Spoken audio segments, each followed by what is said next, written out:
Consider supporting this podcast on Patreon. On this episode of the What is Asia podcast, I interview Shawnakim Lowey-Ball, an assistant professor of history at the University of Utah, to talk about the tremendous cultural and economic liberalism of 15th century Malacca, its rise and its fall.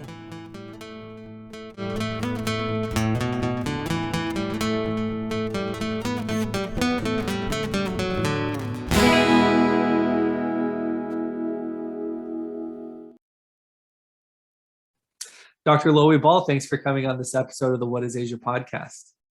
Thank you very much for having me. So just jumping right into it, your monograph you're currently working on is titled Liquid Market Solid State, The Rise and Demise of Malacca Under the Sultans.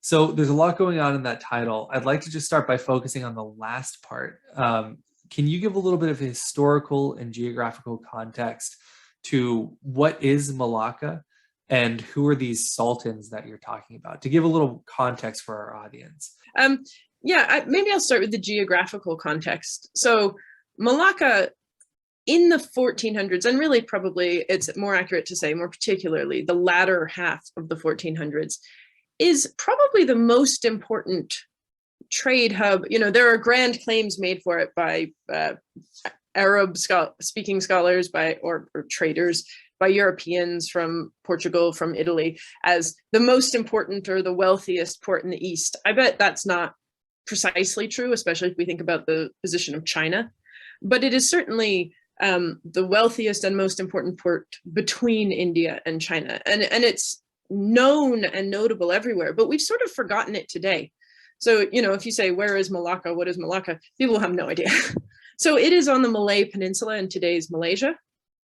And it comes to prominence, and its real importance comes out of being a kind of maritime crossroads between India and China. So if you're trying to get between the two of them, you know, there is a history of the Silk Road and all the rest, but overland, you have the Himalayas. Nobody's going that way. It's virtually impossible. So you have to go by sea.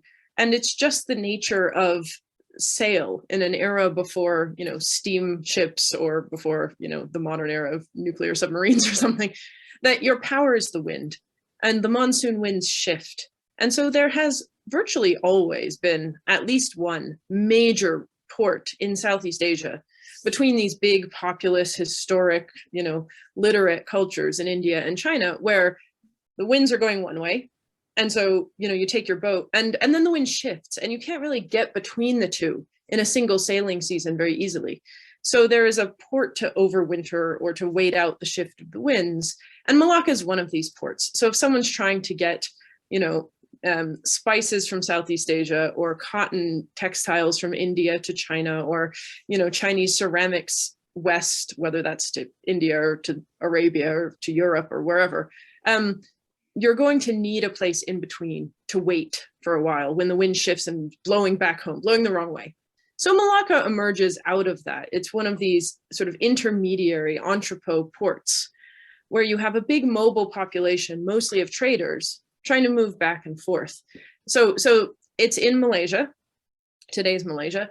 But in this earlier period, the 1400s, the 1500s, 1600s, 1700s, the Malay world is much bigger than Malaysia today. The origins of Malay are really, the language, are really as a sort of coastal trading language. It's a very simple language. It's deceptively simple to learn.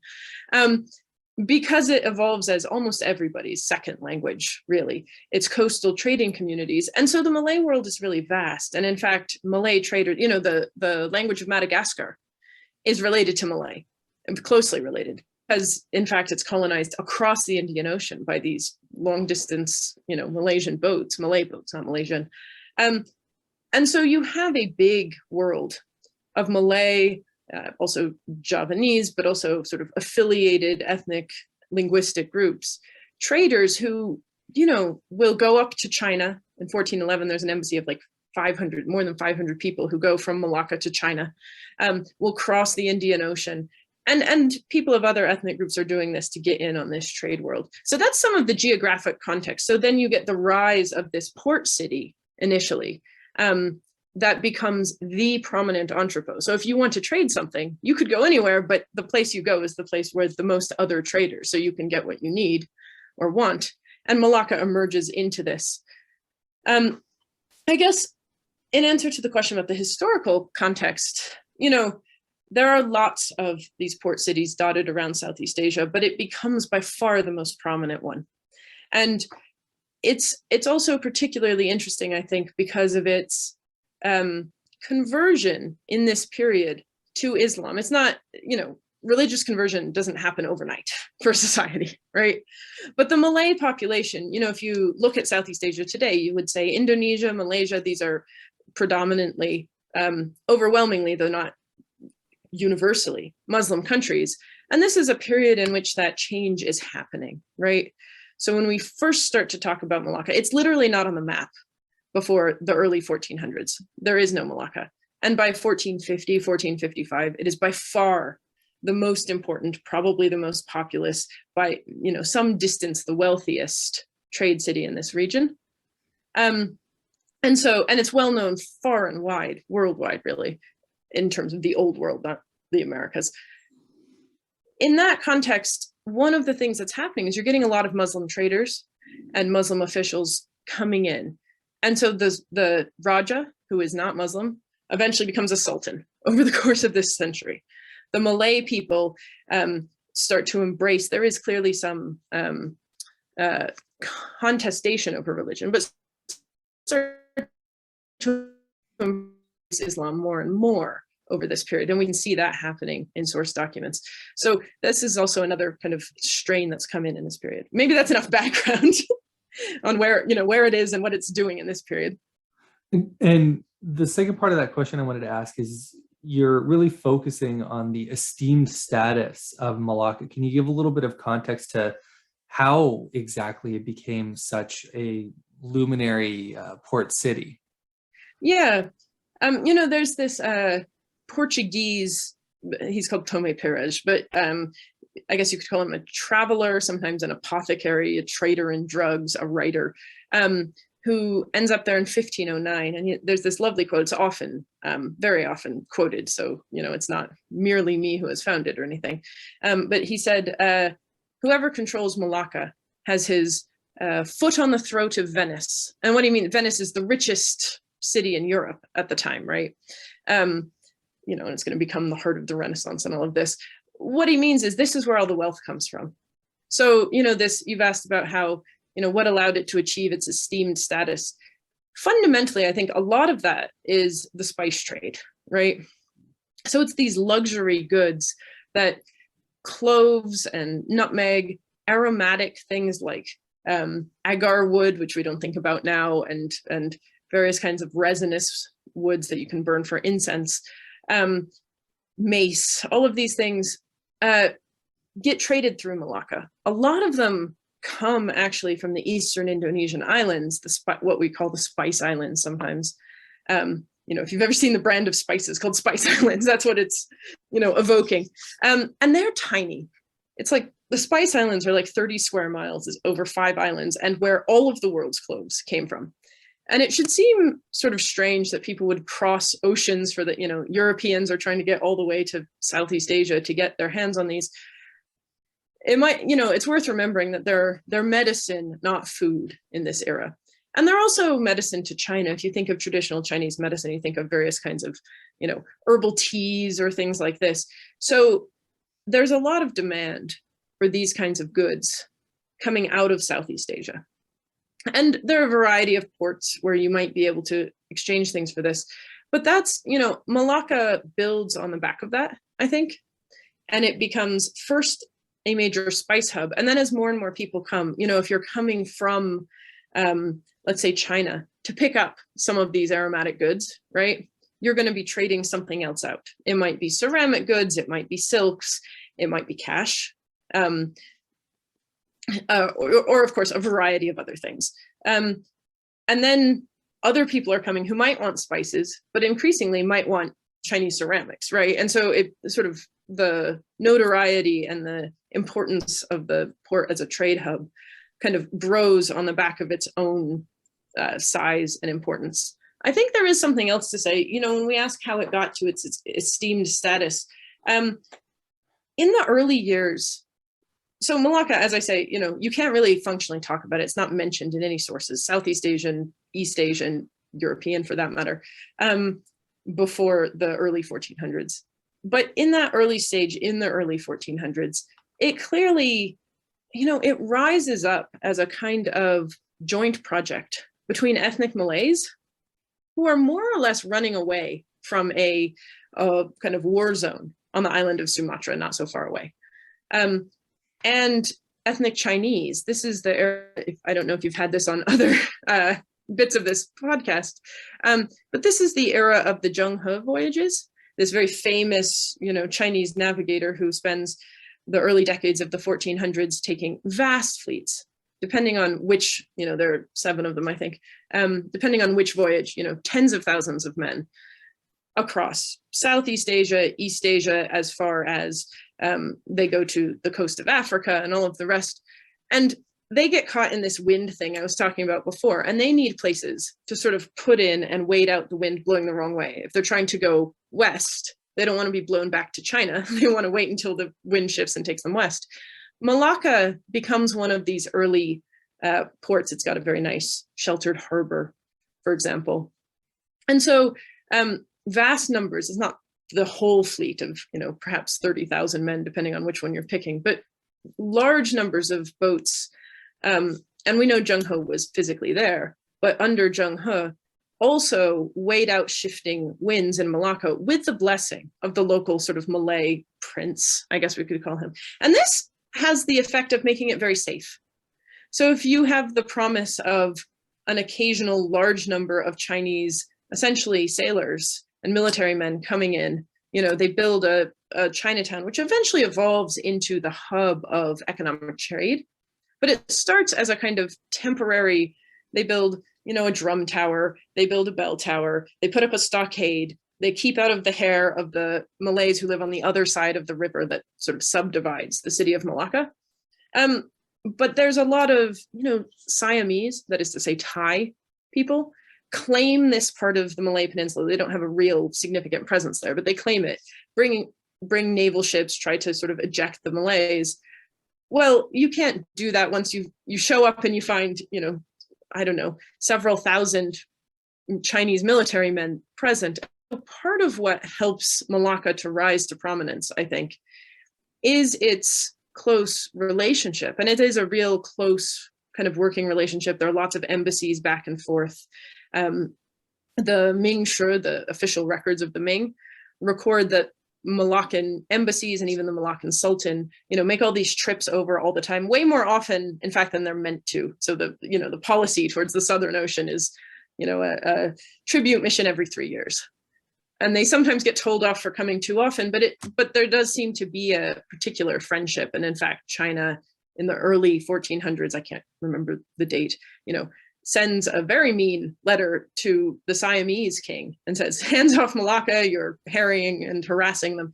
So I think, part of what helps it to emerge is actually that it's kind of well defended, not by its young Malay population, or not exclusively by them, at least, but by ethnic Chinese, also through an alliance with a group that we sometimes call the Orang Laut, which means literally sea people.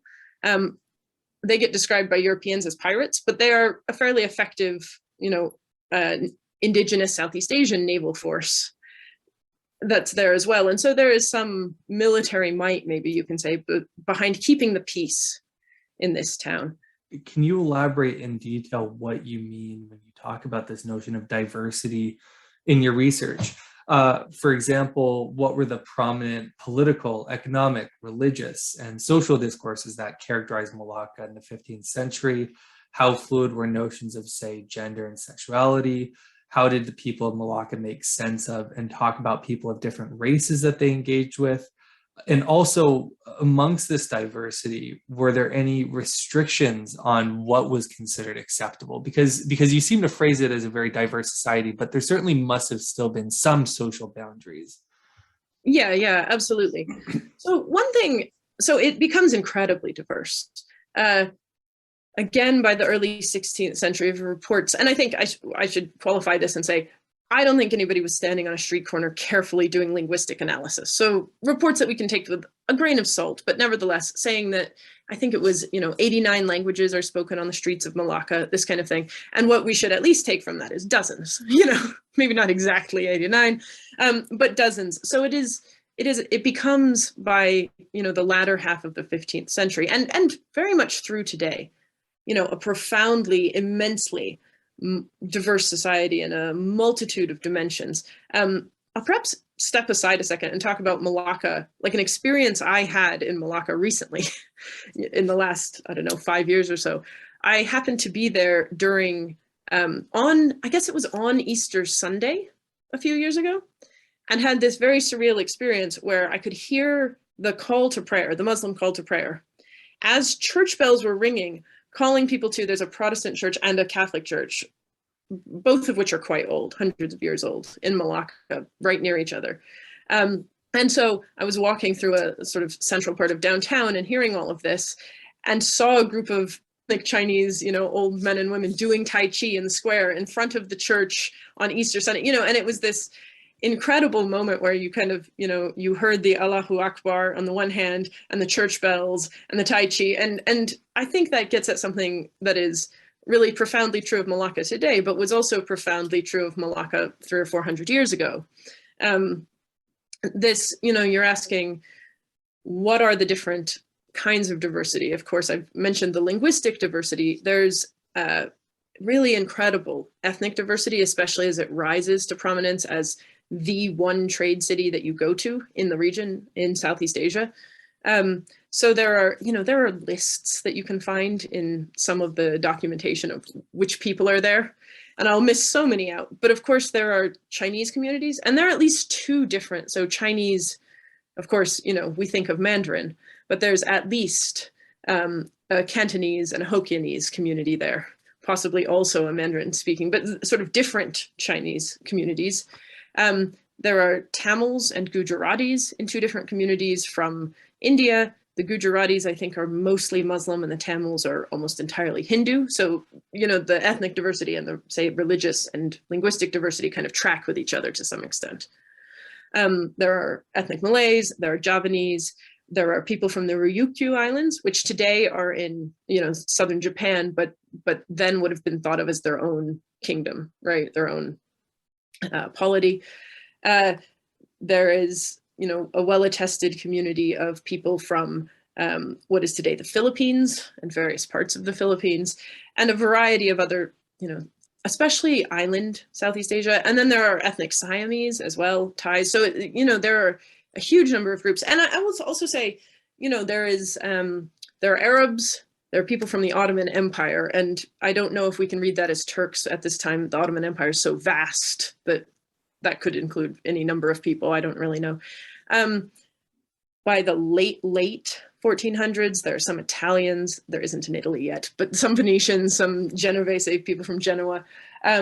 There's a Nestorian church in Malacca in this period, so that suggests probably someone from Central, a group, enough people to patronize the church from Central Asia, although we don't really know who that is. So it's a really wildly diverse place. But one thing that is worth mentioning, you mentioned gender and sexuality, and also something about kind of the economic, I think you said economic discourses going on.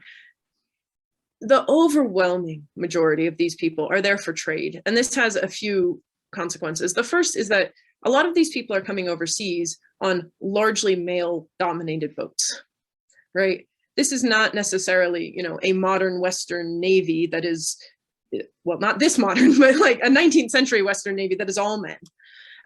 But nevertheless, I think that there's a real gender disparity in Malacca. It's probably much more male than female. So that's one thing, and they're coming for economic opportunities. A huge number of people here are kind of in the same boat, I guess you could say. They're in the same boat with regard to what they hope to achieve, what their jobs are. They are traders. A lot of them are long haul traders. Now, of course, they settle, they maybe have children. You get, this is the time period we're talking about is maybe from, let's say, the early 1400s through maybe the mid 1600s, when it's this really prominent place. And that's long enough for there to be multiple generations of people. They're not all long haul traders with close ties to India or China or somewhere else. But obviously certain kinds of activity and trade are really disproportionately represented, right? So yes, is there a police force? There is. Are there people who, is there just the Sultan? Yes. Are there people who are doing things on land and farming and all the rest? To some extent, yes. Although, in fact, one of the things that's interesting about Malacca is that it is actually so populous, it is not at all food sufficient. In fact, probably their greatest import. It's remembered for the spices, and we know cassowaries, these like exotic birds, mostly from Australia, were traded through Malacca. Like weird exotica comes through Malacca, and vibrant colors that you could use to dye clothes. But probably the greatest import was actually rice from Java, because there aren't a lot of farmers. The land is not actually particularly conducive to producing food, and it's growing at a huge rate. The other thing to say is, the overwhelming majority of the population is either an immigrant or their parents were. And there are policies in the city to encourage this. So they're really encouraging diversity. If you want to come from overseas, for example, the taxation structure on trade is complicated. But if you are coming, let's say from India, right, and you want to trade in Malacca, you pay half the fees, the trading taxes, basically, the port taxes, if you set up a household in Malacca. So what is that saying? They're trying to encourage immigration from everywhere, right? They want you to come, they want you to set up a household and keep coming back. And so there are a lot of people who kind of live half with one foot in this city and half with one foot somewhere else, where they're bringing goods back and forth, right?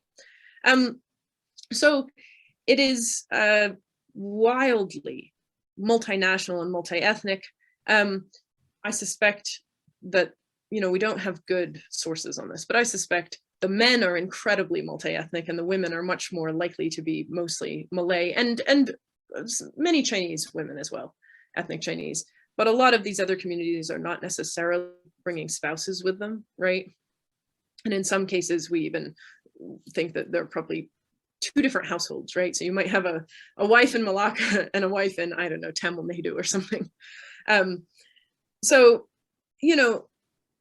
the question of what is acceptable or what restrictions you have on diversity in this incredibly, diverse, wildly like multilinguistic and multi-faith and all the rest society, that's a very interesting one. And I think one key thing to say is that what was required of you was community based. So if you were, in fact, come to think of it, there are 4 port officials. So if you sail your ship brand new into Malacca, right, and you think maybe I'm going to settle here, or maybe I want to trade here, or maybe I just need a port in a storm, who is in charge of your boat helps you to figure out where you're going to be put up for the night, or maybe you want to rent a house or something like this. Who figures out what taxes you have to pay on your trade goods and all the rest. There are these port officials called Shawbandars, and there are 4 of them. One is for the ethnic Chinese community. One is for Southeast Asians who are essentially local, who they see as local. One is for Muslims from the West. So that includes India, it might include Arabia, this kind of thing, the Ottoman Empire. And one of the port officials is for non-Muslims from the West, which initially mostly means Hindus, but as Europeans start to come in the early 1500s, they get lumped in with the Hindus, right, as non-Muslims from the West. And so one thing I think that this highlights is there's a kind of communal, a sense that your own community will police what you do. So there are differential laws. If you are Muslim, you can have a Muslim man, you can have 4 wives in Malacca. But if you're a Hindu man, you can only have 1. So they have very different, the restrictions are not exactly on, can I do X, Y, and Z in this diverse place? It's rather, is this a norm within my own community, whatever that community is? And community leaders, a Chinese leader is answerable for the behavior of the Chinese community in Malacca, that kind of thing. Of course, there are some obvious, theft is illegal for all, that kind of thing. There's some obvious things to say about this. But broadly speaking, it's very much, different laws and different norms depending on your culture for different cultures that are there. And you also have different parts of town. You can think of like a Chinatown, a little India, and of course, there's a because we're in a different region, there's a Java, an area for people from Java. There's an area for people from different places in town. Now that's not highly restrictive. You're not required necessarily to live in these places, but people mostly do. You can speak the language of the people around you. You understand the norms. They're living, under the same, let's say, religious rules as you mostly. But probably the limits on what is acceptable are set by your own community rather than by, say, the Sultan of Malacca, who defers to a large extent to leaders of a variety of different communities that are represented there. So you talk about Malacca's vibrant diversity as, in fact, being a factor in its downfall. You write, quote, cultural liberalism and economic liberalism frequently are at odds with one another, end quote. Can you elaborate on this point a little more and describe how the Portuguese, in colonizing Malacca, exploited this diversity to rupture Malacca's political, economic, and social order? Yeah, absolutely. So the Portuguese took over Malacca by force of arms, I think it's worth saying, in 1511, when it was very much at the height of its notoriety. And they had hoped, there was a hope, that I found in some letters, to make it the heart of their empire in Asia, which did not happen. In fact, the capital of the Estado de India is Goa in today's India. So there's a question there about why it didn't work. And my answer to that has a lot to do with the diversity in Malacca and the way the Portuguese approached and tried to use and commandeer and change those norms. But to come back to this question of cultural and economic liberalism for a second, there's a way these things obviously go hand in hand. So I think, they did go hand to hand in Malacca. There's an incredible openness, an incredible kind of world of allowing, widely varying, nobody's trying to impose. The Sultan is Muslim, but you don't have to be Muslim in Malacca. And the most important second in command, a position called the Bendahara, who's sort of an advisor, I guess, or maybe, vizier or vice president or something. That person sometimes is a Malay Muslim. Sometimes, towards the end of the 1400s, there's a very famous Hindu who was of ethnic Indian extraction, right? So that person could be from a variety of different backgrounds. There's not, in other words, an attempt to impose Islam, on this person or on everybody who comes in or anything like this, regardless of the, professed religion of the Sultan at the top of the whole governmental superstructure. It's a very free and open, and I think experimental place, right? So when I say cultural liberalism, what I really mean is, do you have freedom of religion? To a very large extent, yes. Your own ethnic community can, to some extent, sort of cut you off, but that doesn't mean you have to leave the place or you are put in jail or something. It just means that maybe you're not as closely affiliated with the other, let's say, Tamils who are there, right?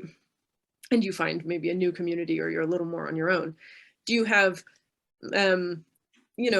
freedom to go where you like? Yes. Do you have a wide variety of kind of cultural freedoms to think what you will, to believe what you will, to say what you will, to speak whatever language? In fact, it goes further than that. You can, there functionally isn't a currency of Malacca. Some of the sultans do mint a few coins with their name on it, basically as an exercise in legitimizing themselves. Look, I have a coin, it says my name, right?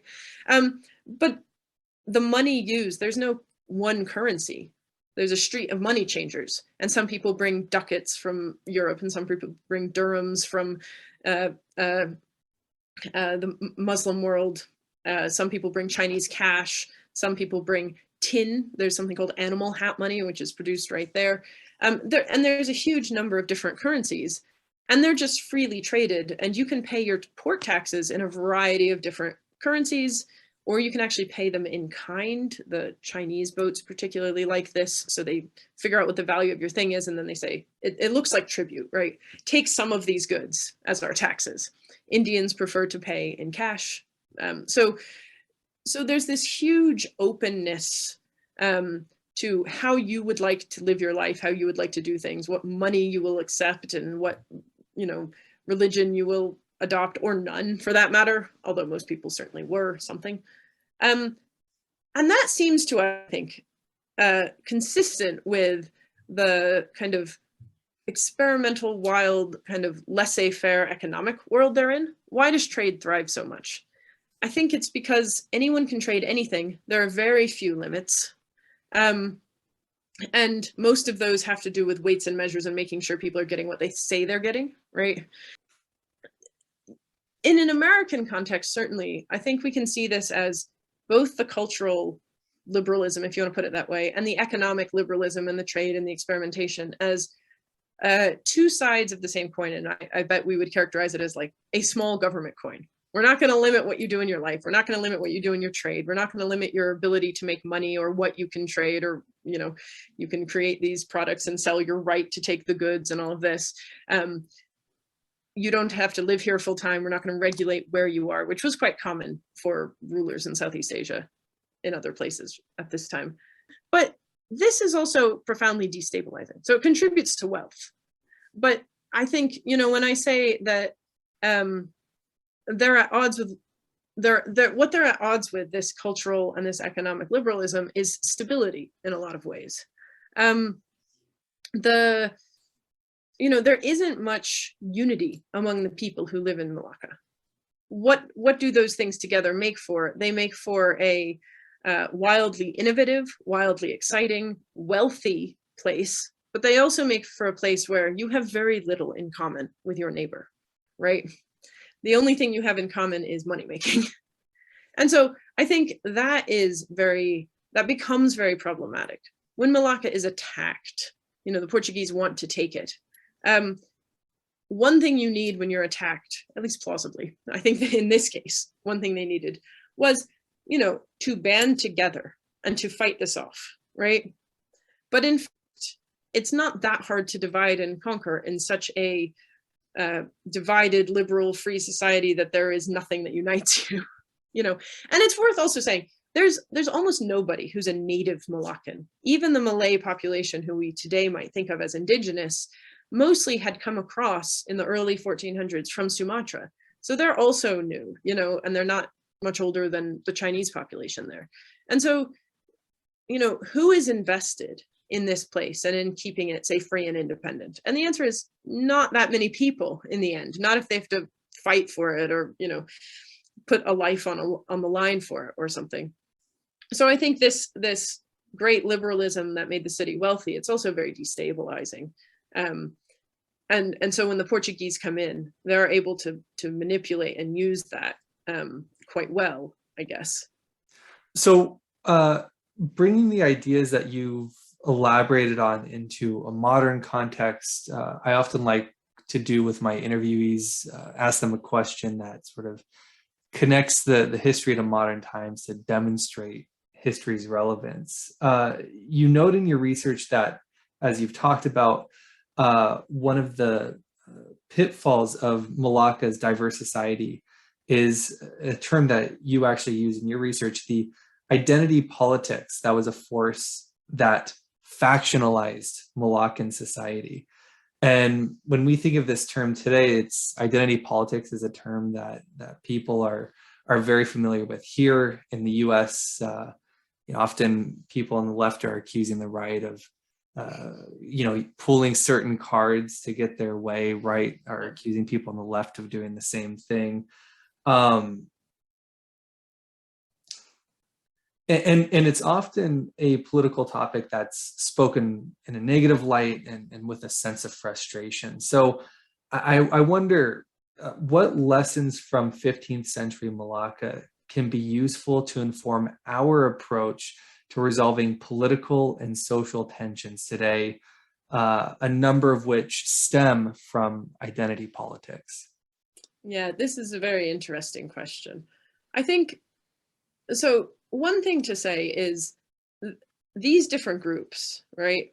This is the source of so much of Malacca's strength. Maybe we have lost the memory of this, incredibly wealthy, well-known, great seaport today.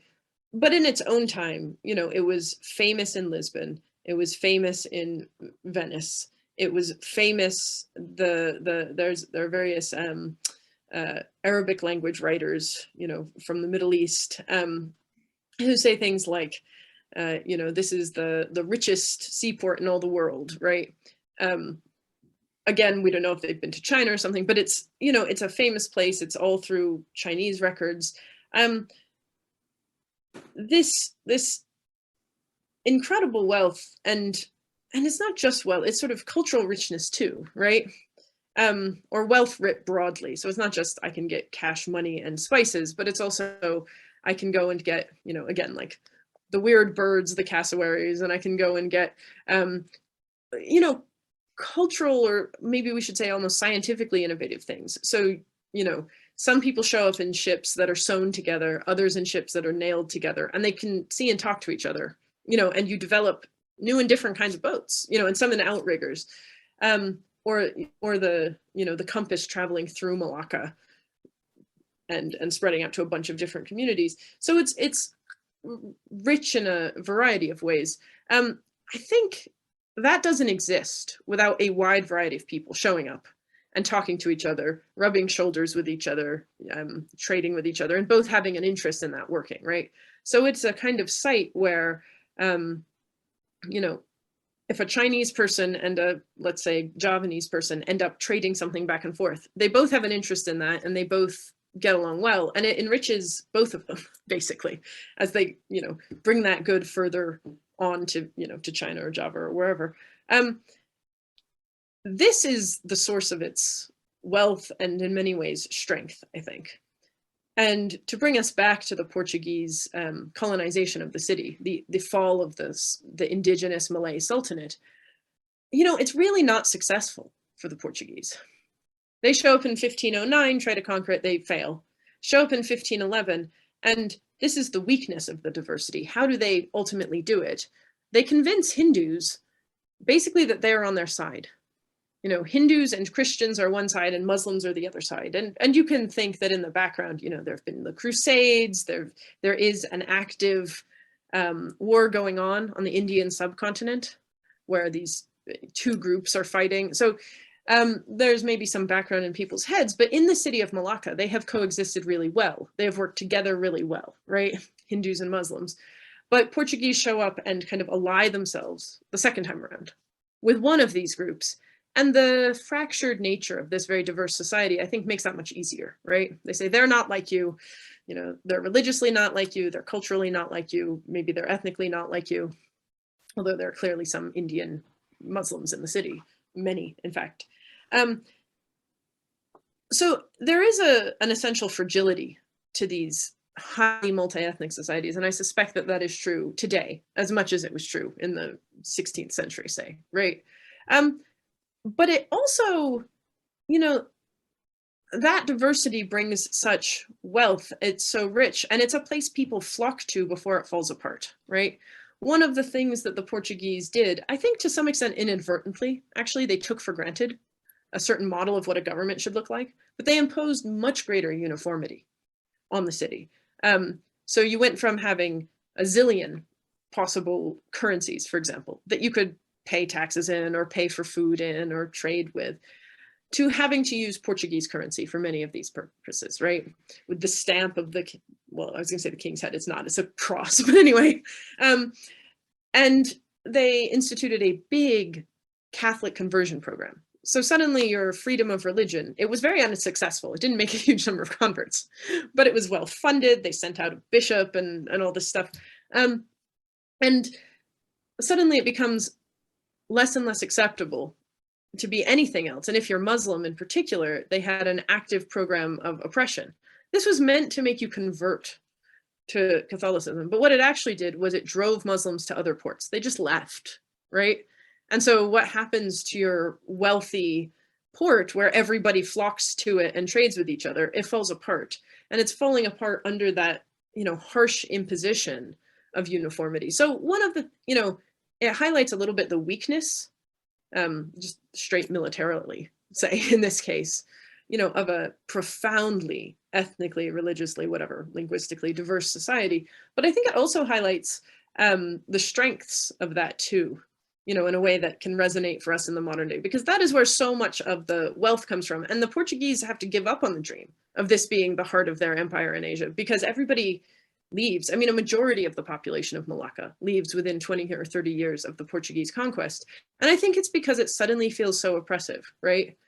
They've been allowed to behave in many ways. If you were Muslim, maybe you prayed in the way you wanted, you had the number of wives that you thought was appropriate religiously, you used the currency you came with, you talked to a wide variety of people. People did convert a lot religion in the place. So this religious idea, there's clearly a lot of people talking to each other and rubbing shoulders, and sometimes maybe it's out of conviction, sometimes maybe it's out of expediency, like if you go to church with the guy you want to trade with, maybe it makes it easier.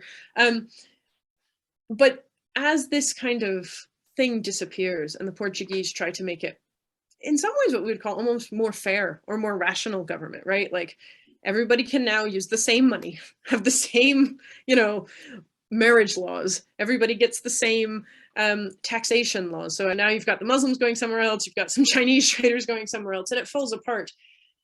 I think a lesson for the modern day is about something like sensitivity to the cultural norms and needs of your varied communities, and how that is a real strength, even in the most hard-headed economic sense, right?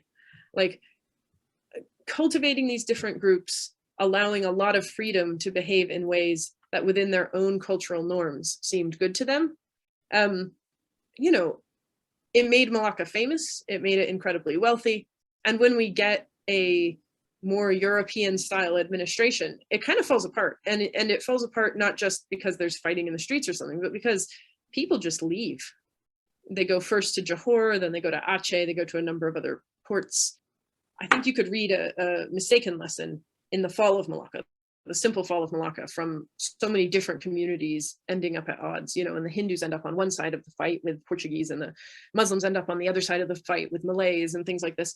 But I think what you should really take from it is that, if you alienate large numbers of your diverse population by privileging some of them, which is what the Portuguese end up doing, you lose everything.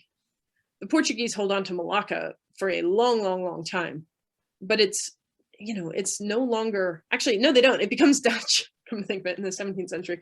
But it's no longer, it's not money making. It becomes a money losing venture for them within 15 years. And so it goes from being one of the richest, wealthiest places to one of the, to this place that no one wants to go to anymore. All of us, very, very suddenly. So it is an argument for cultural sensitivity and intercultural,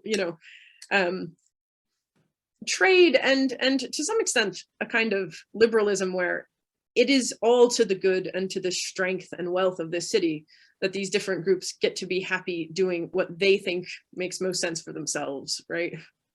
Perhaps that's the lesson. Well, Dr. Lowey-Ball, thank you for coming on this episode of the What is Asia podcast.